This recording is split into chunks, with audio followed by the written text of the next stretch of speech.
College football playoff rankings, boom, version 1.0 in our lap. I got to say, the first thing I thought was kind of nailed this. We did our playoff projections, what I thought they would be. I don't think I did it on the show, but I did it on CBS Sports HQ.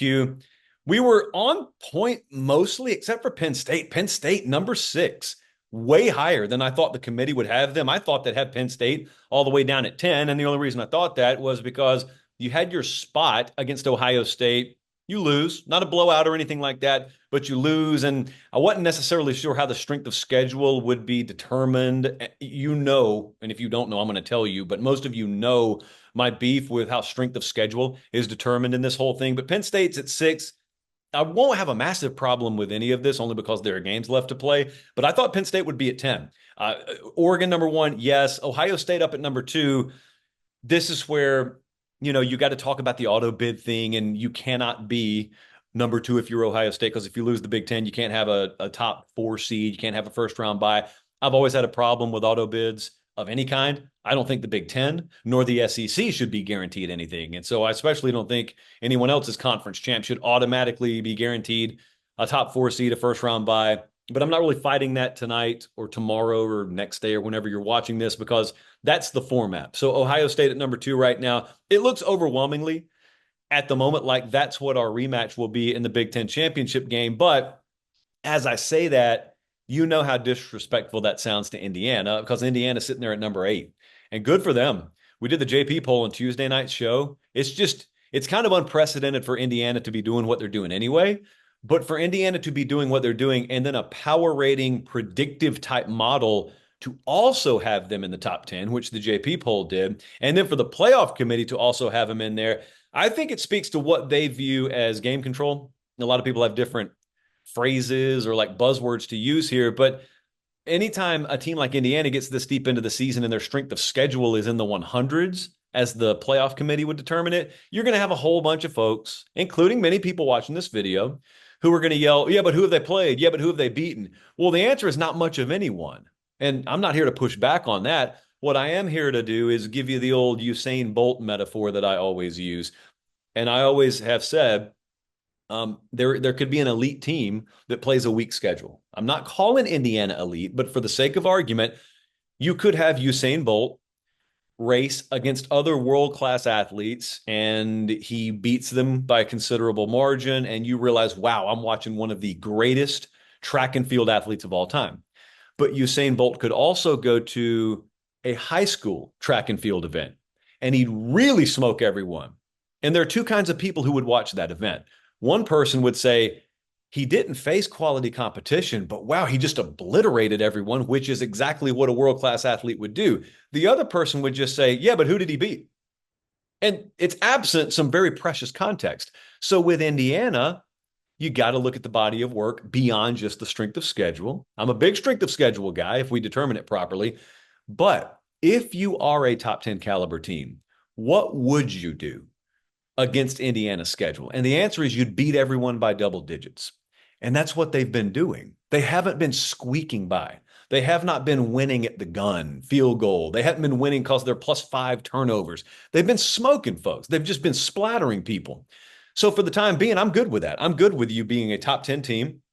Even though your strength of schedule is crap, you don't control that. It's not your fault. It's not my fault. But if you do face weak caliber of competition, you better be smoking them. And that's what Indiana has done. So the SEC is interesting right now. Bama's at 11, and then it was A&M at 14, LSU 15, Ole Miss 16. A lot of these teams either have played each other or will play each other. So this is where my strength of schedule beef comes in. We've got a game this Saturday. I'm going to be there. It's the Alabama at LSU annual rivalry game. And that is, what do we have? Number 11 going on the road to face number 15. And it's going to be called an elimination game. And the thinking there is someone's going to suffer their third loss and they'll probably be out of the playoff picture. If that's the way it falls, that's the way it falls. I just wonder, when you've got Georgia's at 3, Texas is at 5, Tennessee's at 7, Bama's at 11, A&M is at 14, LSU's at 15, Ole Miss is at 16. You got 7 teams in the top 16. Your conference has 7 teams in the top 16. So Do we care about record? Do we care about strength of schedule? Is there such thing as a quality loss? This is where I have begged and pleaded to no avail for us to properly calibrate strength of schedule, to just properly calibrate how resumes are determined. Because here's what's going to happen. What's going to happen is like Alabama's at 11 and they face LSU 15 Saturday. Okay, so someone loses that game. I picked LSU to win the game. Let's say Alabama goes from 11th to they go into Death Valley and lose close. So that means they have to be punished. So then they're a three-loss team and they fall to 19 or something like that. It's never made sense to me.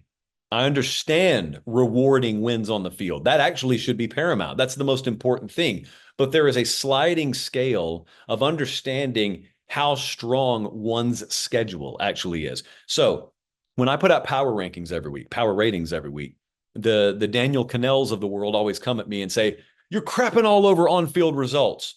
Look at you. Brigham Young up until recently was undefeated and you didn't even have them top 25." And so you're saying that it doesn't matter that they won those games. It matters everything that they won the games. And they are number 9 in the playoff committee rankings and they should be.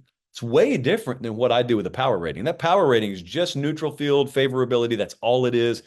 When I put out those numbers in that JP poll, it should never, I say this every week, should never be misconstrued as how I think teams should be ranked or how I think the playoff committee should field the teams. However, there is one area and one area only where I've always thought Vegas style power ratings belonged in this entire process. It's not in ranking, it's not in seeding, it's none of that. It's in properly determining strength of schedule. Because the way we do it now is stupid.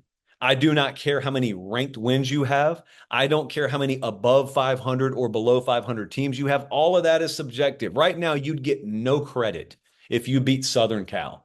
And Southern Cal would be a really good win. If you went in there and you beat them, they would be a really good win, but you wouldn't get a lot of credit for it because they're like a 4-loss team or 5-loss team or whatever it is. They've lost all those games by one possession. They led all of them in the fourth quarter before losing them, and they got a few NFL guys on the roster. It means a little bit more to me that you beat them. It means something to me if you beat Michigan right now. Michigan's not a good team this year, but the rosters with more NFL caliber Sunday players on them, the big traditional just brands, it means a little more to me when you beat them. If you look at power ratings, that probably still have them higher than the AP poll would or wouldn't have because they wouldn't rank them.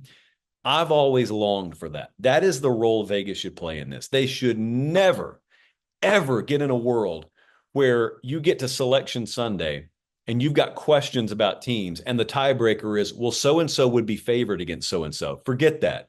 I'm the one telling you, forget that. That should never be part of the equation.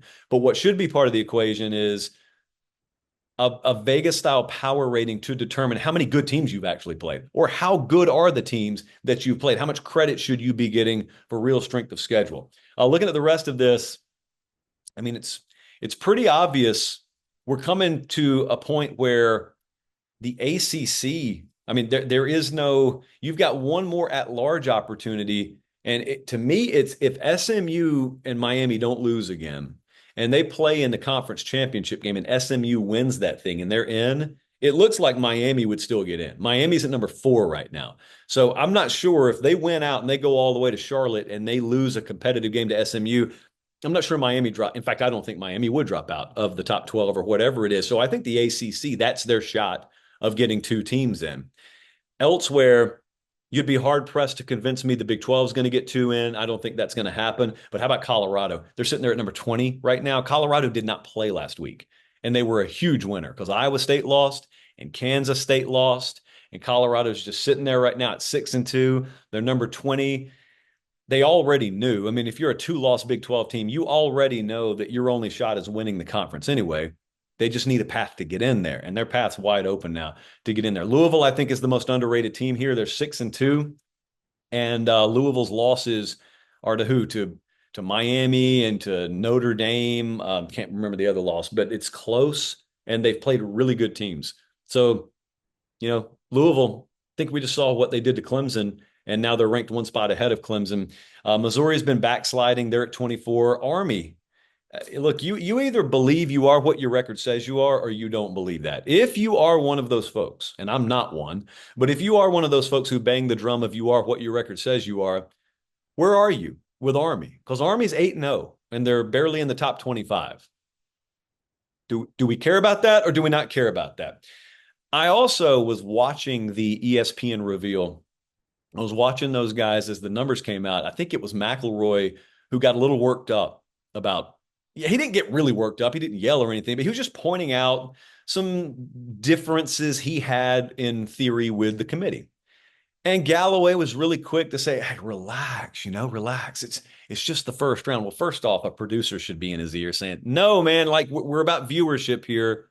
Don't tell everyone this doesn't matter. Wait till the end." That's kind of the antithesis of what we're trying to do from a traffic driving standpoint. But number two, McElroy was right. It does matter where you stack this up. You can tell me all you want to that these committee members start with a blank slate every time they go in those rooms. I'll just call BS on it. It's not an AI generated process. These are humans and they go in that room, and unless they wipe their memory clean, then the process itself does not get wiped clean. I don't really care what they sit there and tell you. I don't care about that. I care what I know about human nature, especially when it comes to something as subjective as ranking football teams.